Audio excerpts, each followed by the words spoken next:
If we ever meet alien life in deep space, humanity might not be the dominant species anymore. And the further we travel from Earth, the less recognizable and more horrifying evolution becomes. Think about this. On Earth, evolution took 4 billion years to create us. But in the outer reaches of space, on planets with different gravity, radiation, and chemistry, evolution has had trillions of years to experiment. That means alien life forms could be so advanced, so adapted, so alien that our biology wouldn't even register as life to them. And that's not even the creepiest part. Evolution on Earth follows one rule book: oxygen, water, carbon-based life. But in deep space, the rules change. On Titan, life might breathe methane. On Europa, creatures could exist under miles of ice, never seeing sunlight. On high-gravity worlds, organisms might evolve as flat, armor-plated nightmares just to survive their own weight. But distance doesn't just change biology, it weaponizes it. Let's talk about what evolution does when survival gets extreme. On a planet with 3 times Earth's gravity, predators wouldn't just be strong, they'd be hydraulic crushing machines, bones like titanium, muscles that could snap steel. On a world bombarded by cosmic radiation, life might evolve to absorb radiation as energy. Imagine a creature that gets stronger the closer it gets to a nuclear reactor. Astrobiologists have calculated that on certain exoplanets, predators could evolve acidic blood, not as defense, but as a hunting tool. Dissolved prey from the inside out. And this is where it gets disturbing. If humans ever landed on a planet billions of years older than Earth, we wouldn't be meeting aliens. We'd be meeting the end result of evolution we can't even comprehend. Beings so adapted, so efficient, that we'd look like bacteria to them.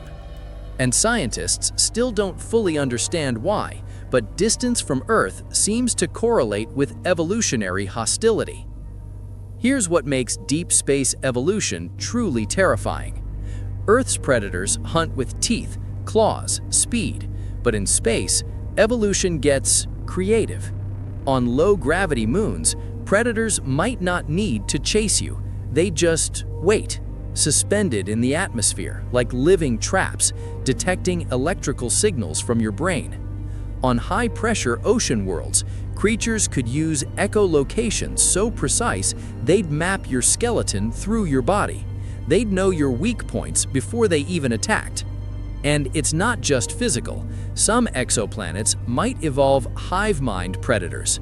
Thousands of organisms, one consciousness, and they'd hunt like a single intelligent organism. What they found next shocked even experts. For decades, scientists assumed alien life would be rare, maybe microbes, maybe nothing. They were wrong. Recent discoveries from the James Webb Telescope changed everything. Biosignatures, signs of life, have been detected on planets hundreds of light years away, and the chemical markers suggest something disturbing. These aren't simple organisms, they're complex, organized, and thriving in conditions that would instantly kill humans. This detail is often left out, but the further these planets are from Earth, the weirder the biosignatures get. Now here's where distance becomes nightmare fuel. The further you go from Earth, the older the star systems get. Older star systems mean older planets. Older planets mean longer evolutionary timelines. Earth's most evolved predators, sharks, crocodiles, humans, have had millions of years. But alien apex predators on ancient worlds, they've had billions of years to perfect the art of survival. Astrophysicists ran simulations on what evolution might look like on a planet 5 billion years older than Earth. The results were classified for years. Why? Because the simulations suggested life wouldn't just evolve intelligence, it would evolve beyond it. Beings that don't think like us, don't communicate like us, don't see reality like us. And here's what keeps scientists awake at night. If we ever make contact with deep space alien life, we might not even recognize it as life. Imagine landing on a planet and realizing the entire atmosphere is a living organism, or that the rocks beneath your feet are conscious, or that what you thought was a mountain is watching you. Evolution in deep space doesn't follow our rules.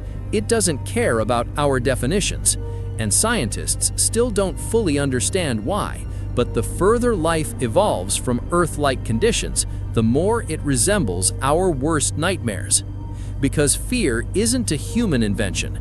Fear is what happens when evolution creates something you were never meant to survive. Now, you might be thinking, but wouldn't alien life die off, go extinct like the dinosaurs? That's the thing. On Earth, extinction happens because of sudden change, asteroids, ice ages, catastrophe. But in the deep vacuum of space, on planets with stable orbits around ancient stars, extinction rarely happens. Life there doesn't disappear, it just keeps evolving, keeps adapting, keeps perfecting. And if conditions on Earth ever shifted to match those distant worlds, nature could start experimenting here too. The scariest part isn't that alien evolution exists out there. It's that the further we look into space, the more we realize Earth isn't special. We're not the end goal of evolution. We're just early. And out there, in the cold, endless dark, evolution has had billions of years to create things we don't have names for yet. And it's still going. What do you think is waiting out there? Comment below.